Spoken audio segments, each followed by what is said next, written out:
It is Friday, August the 7th, and today's devotional is titled The Rewards of Vision and Hard Work.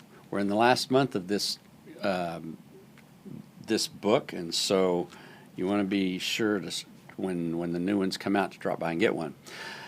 So the rewards of vision and hard work is the title of this devotional, and this reference scripture is Proverbs 13, verse 4. And it says, "A sluggard's appetite is never filled, but the desires of the diligent are fully satisfied." There's obviously a contrast here between two words that would be sluggard or lazy person versus the diligent, or the person who is progressively on track to accomplish something. The hard worker, the person who sets goals, the person who takes initiative, the person who is always refining their skills, the person who is constantly moving forward in their job or in life or whatever. Then the contrast to that is the lazy person or the sluggard. These people typically rely on excuses, they procrastinate, they avoid responsibility, they miss opportunities. Sometimes they fail in so many ways. So from the beginning, we need to realize, we need to know that God intended for us to enjoy the fruits of our labor and not dread them.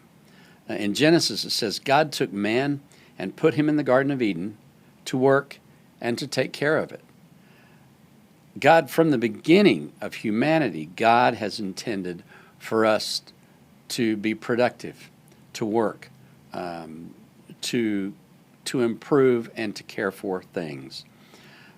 In Ecclesiastes, it says, "Whatever your hand finds to do, do it with all your might." Regardless of what we're doing, whether it's work or just maintenance or whatever, we are to do it with focus and total commitment. That's what God's asking from us. So why do we get lazy and give up so easily? Well, it could be that we just get overwhelmed.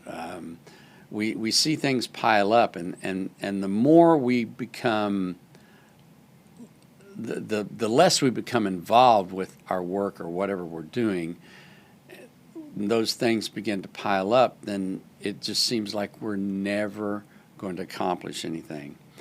So some things that might make it possible to move forward would maybe take the job and dissect it a little.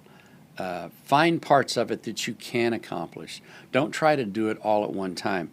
You know, I worked in the music business for, 13 years, and we spent probably 7 or 8 years of that time. I worked for a company, and what we did is we built songs that sounded like original songs. In other words, the tracks that you heard people sing to, we made those.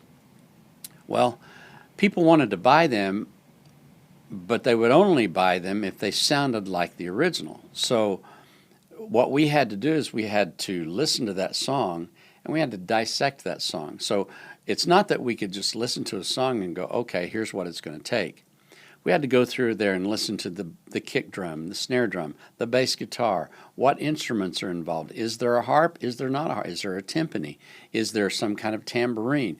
You have to listen to all these elements of the song and decide, okay, these are the people we need to bring in to play to accomplish this song.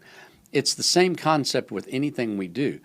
If there's something we need to accomplish and it just seems overwhelming, dissect it a little and say, okay, I can do this today, and get that accomplished, and then move on to something else tomorrow. Anybody can do this. Anybody can accomplish great things and not feel like you're so overwhelmed that you just have to sit back. So once you divide the project into sections or tackle what you can at the moment, eventually you'll find yourself making progress. And that's a great feeling, to know that you've accomplished that. Colossians 3, verses 23 and 24 says this: Whatever you do, work at it with all your heart as working for the Lord, not for human masters, since you know that you will receive an inheritance from the Lord as a reward. It is the Lord Christ you are serving. This is hard for me because when I choose music for worship, sometimes I think, am I choosing songs to please people, or am I choosing songs to please God? It can be a weekly struggle, but if I just trust the Lord and pick the right songs that I feel like He will use to soften the hearts of people, then that's a good thing. I've accomplished what He wants us to do. We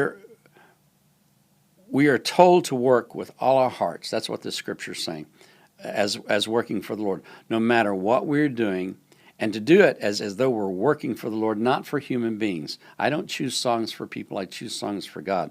These Bible verses are about work ethic, and they tell us no matter what we're doing, that we must persist as though we are serving God and not man. And this can be so hard for me, but that's what God is telling us to do in Colossians here. So in conclusion, I'm going to give you one more scripture. Galatians 6:9 says this, "Let us not become weary in doing good, for at the proper time we will reap a harvest if we do not give up." I love that. So stay focused, stay diligent. And a wise person told me one time, he said, remember, it's really hard to steer a parked car. I hope you can use that little bit of information right there. Have a great day.